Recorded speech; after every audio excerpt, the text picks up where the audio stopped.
Hello guys! Tara! Aral muna tayo. Philippine History.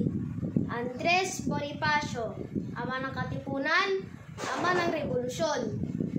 Emilio Jacinto, utak ng Katipunan. Apolinario Mabini, utak ng Revolusyon. Gregoria de Jesus, lakambini ng Katipunan. Melchora Aquino, ina ng Katipunan. Gregorio del Pilar, bayani ng Tirad Pass.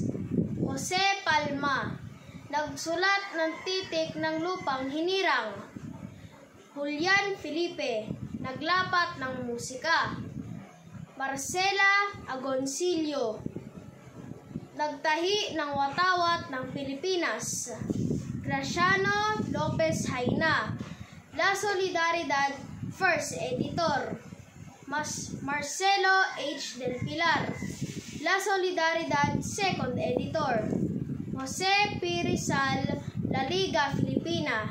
Please hit the like button and share this video. Thank you!